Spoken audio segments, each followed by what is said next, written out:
Hello and welcome to another ONYX tutorial video with AVLI. My name is Caitlin and I will be walking you through how to create a queue in ONYX using the Groups and Preset Strips tab. The first thing I do before starting to create almost anything in ONYX is to hit the Clear button on the left-hand side here. This ensures that I don't have any active lights on or any fixtures selected before I start to build my queue. You may notice I have added some cues along the bottom here. We will be explaining what these do in a moment. For creating cues, I prefer to use the Groups and Preset Strips tab.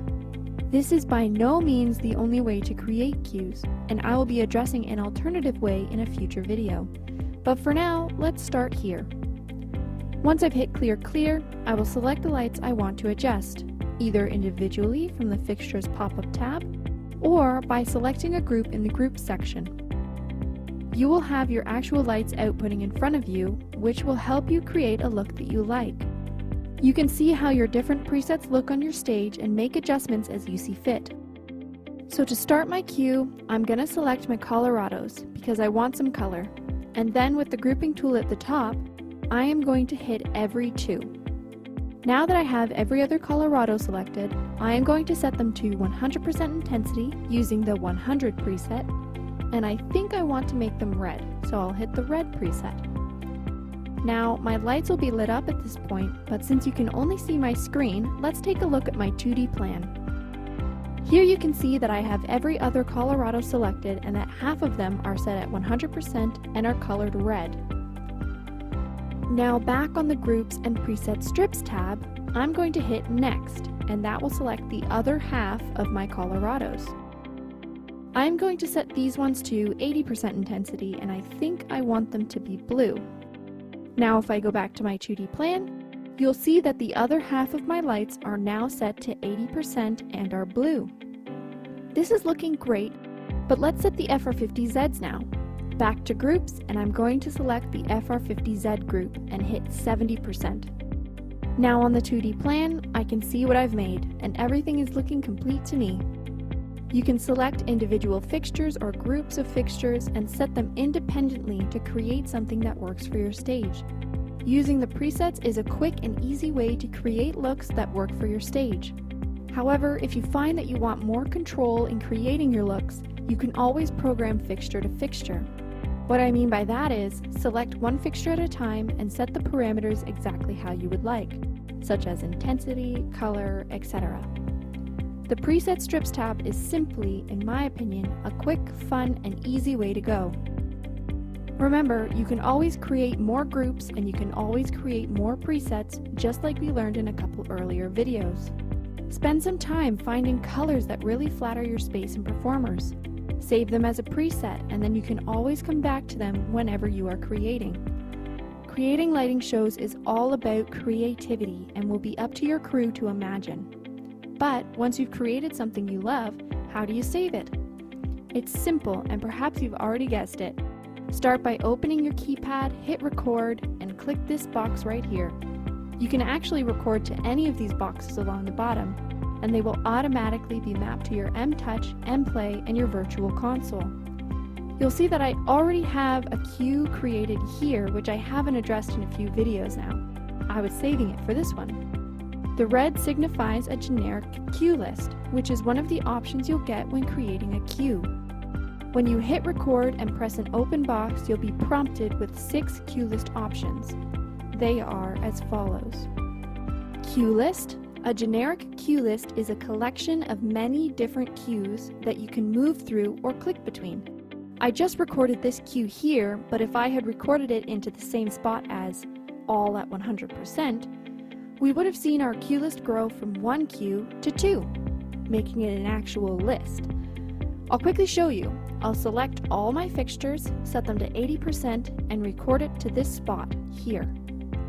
Now at the bottom, you can see it says -2, meaning there are 2 queues in this queue list.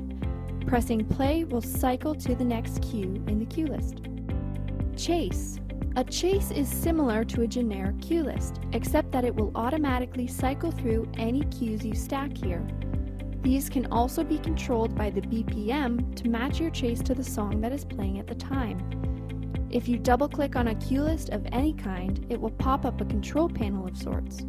Here you can select the settings cog, and if you set a chase to obey the global rate, then you will be provided this option at the top of your page.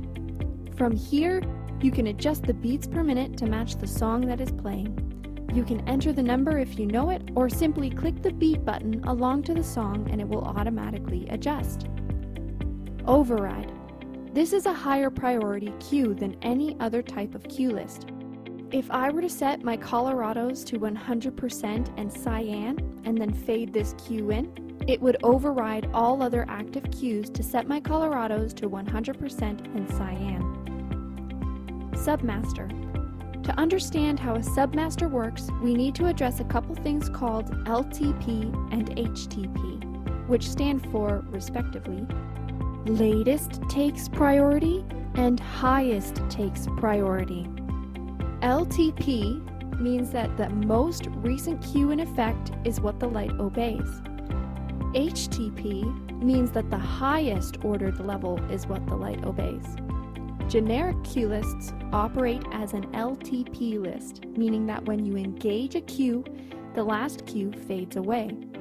But if you set any lights to 100% in a submaster, and the submaster is on and at full, they will stay at 100% no matter what other cues tell them to do until the submaster is turned down or off.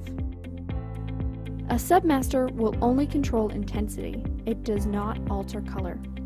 If you need more information about LTP, HTP, or submasters, feel free to leave a comment below or reach out to our team. Inhibitive. An inhibitive works similarly to a submaster, but in an opposite kind of way. Inhibitives subtract intensity level from lights assigned to them. If I have all of the Colorados set to 100% in the inhibitive, they will function like normal, but if I pull the inhibitive down, it will bring the level of all the Colorados assigned to it down. Time code. This cue allows you to program your cues into a time code. This can be a very cool and powerful tool if you know how to program time code. We don't have time right now to get into this topic, but if you're interested in learning more about it, let us know down in the comments or by contacting our team, and we may look into providing some training for it in the future. Now that you've made your look and hit record, you can choose from one of the 6 cue list options. Overall, generic cue lists are the most straightforward, and to start with ONYX, I would recommend sticking to them. However, the best way to learn is to do, so if you have time to play around with the different kinds of cue lists, I would recommend it. Don't forget that if you double-click on this collection of 11 to 20 over to the right here, you can pull up more spaces for your cues.